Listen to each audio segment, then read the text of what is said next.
A rival is a dangerous person. You ever look at it that way? Somebody wants to go to Las Vegas and blow up out of all the places there. Why Luxor? There's a whole lot of places I'm talking about the Mars attack, based around Egypt and Luxor. Why was the Fifth Element based around Egypt? Why was Stargate based around the destruction of God Ra,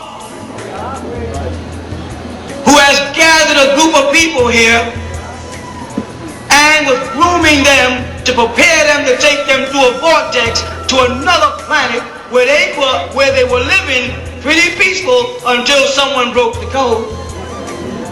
You hear me? And then set out to destroy Ra by portraying him as a grave. Something not found in anybody's history.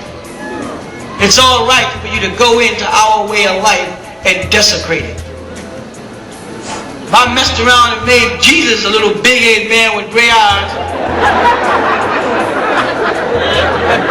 and nailed him on an ice cream cone instead of a cross, you wouldn't think that was very funny. Now would you? But it's all right for you to step into my culture, make movies like Raiders of the Lost Ark, where you're out to destroy some vessel that was made by our hands, that we can simply dial the radio and talk to our fathers and mothers from beyond the stars and turn it into a big joke. But I can't do that. I'm a bad man. You're bad for listening to me. All together, we just bad, bad, bad. But it's fun being bad. Because people that's being good ain't getting nothing but some bad times. We're being bad, but heck, we're out here having a damn good time.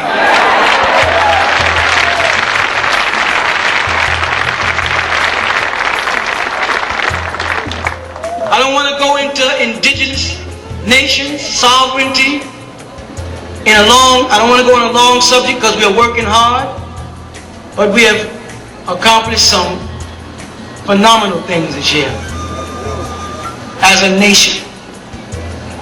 I don't mean as a nation, the nation of Islam,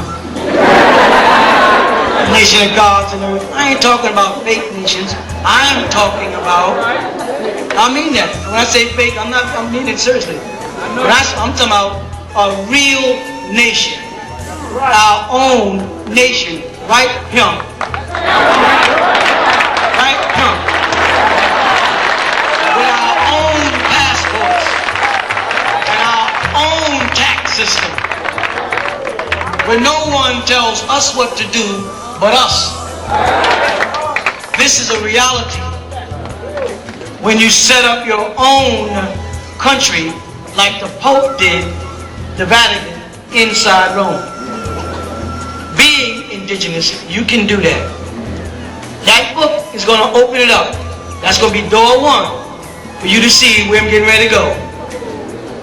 And all you have to do is help. Not help by no money. Help by being strong enough that when I say, tell them you're more. Because they use the word more, you say I am more. And don't punk out.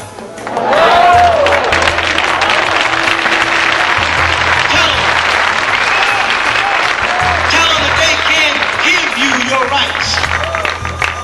You can't give me no rights.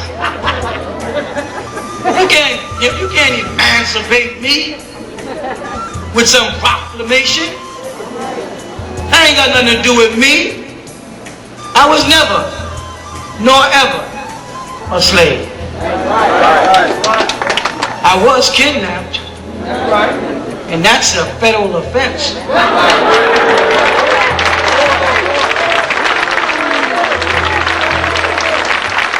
I was sold, and whomever buys stolen goods is an accessory after the fact, and that is a federal crime.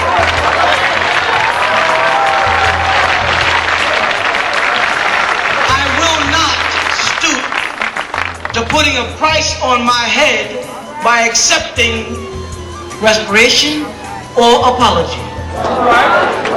You cannot apologize to me for what you have done to me. And you can't pay me for what you have done to me. You with me?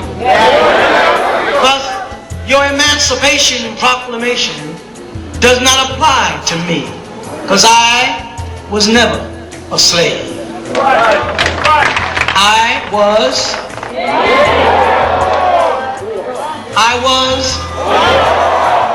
and anyone who purchased me is guilty of, and I will take that to the international courts, not national. But I can't walk in there alone.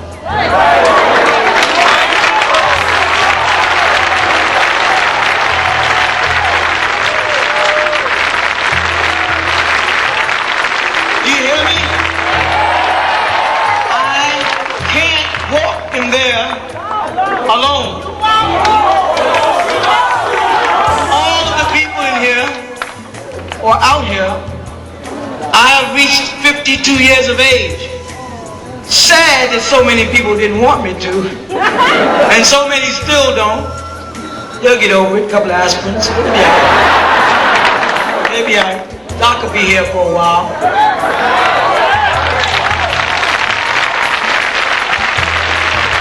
But what we are doing and doing together is for those behind us. Those before us has already fallen. Those behind us, the youth, they've got to make their own decisions on their life. Because those we trusted betrayed us. The system that you created out of our laws, you use against me. You say, in God we trust, and don't ask me the name of my God. You take me into courts and don't teach me the rules of the game. You ask me to plead to you when you just stated, in God we trust. How do I plead to you if it's in God we trust? I think God says, judge not, lest you be judged. So how can man judge a man? That's right. There's a young man, and it was a very sad thing to me. I don't care how you felt. A young man, and I watched family after family of so-called humane, civilized people call for his death. Who am I talking about? Timothy McVeigh. I think 25 years old. Well, he killed 160 odd people.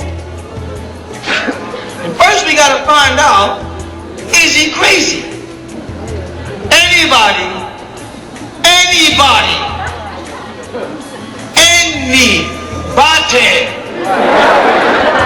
that kills 168 people, women and children, men, has to be crazy.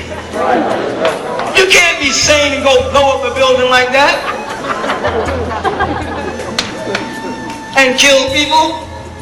But these people actually got on public television and was satisfied. They cried in joy because they were going to kill this kid. Hey, we're in a bad state. A kid that they see as so intelligent that he outsmarted the intelligent community, because that was an FBI building.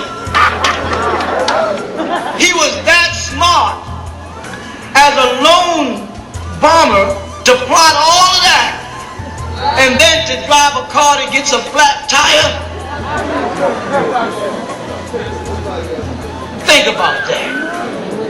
He's so smart that he takes a car and drives it and gets a flat tire on the roadside, and that's where they arrest him. Somebody's playing with your intelligence. And to hear they were trying to get human beings to transform into demons for me and you to want to say, yeah, kill Timothy McVeigh. Meanwhile, the same group of people want to justify Waco and Ruby Ridge. Well, we had to go in there and bomb up babies because this guy, David Koresh, says he was Jesus. I'm still trying to figure out, what does David Koresh being Jesus have to do with the government if religion is separate from state? So why are they out there worrying about this man claiming to be Jesus? Oh, I'll tell you why. Because they are afraid that he is some kind of cult that is going to tell everybody, like Jim Jones did in Guyana, to do what? To kill themselves. And because they're afraid that David Koresh could coerce these people into killing themselves, and they couldn't have that, they went and killed them. The reason why they destroyed Waco is to destroy David Koresh and the possibility of a suicide cult. So they went and burned them up. Something wrong with that? Out in California not long ago, a group of people, Heaven Gate, supposedly, all committed suicide with the same kind of Nikes on, and the same kind of sweatsuit, and the same kind of blanket, and the same kind of poison, except for a few that might have been a little difficult to die, so they had plastic bags on their head. Hello?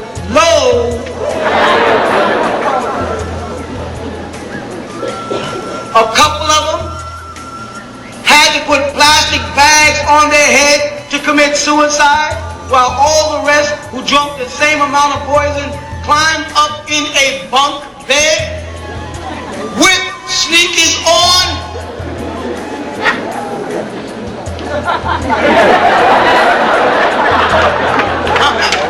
I want to ask you a question. How many of you people go to bed with your sneakers on? How many of you people would go out and buy one of the most expensive pairs of sneakers, namely Nike, with me? Just to die in them. Now if you're going to die, you can go to Bata, or you can go to Walmart, or Kmart, or a dollar store, and buy a pair of them old green Johnnies where the sole comes off after one block that most of y'all wore when y'all was a kid and forgot. I know I had a pair of them. Right? Why would you go buy the most expensive sneakers you could find if you don't intend to ever walk on them? That makes sense? Or did you think that the extraterrestrials you were going to meet were going to say, oh, shit, that nigga's got on a Nike.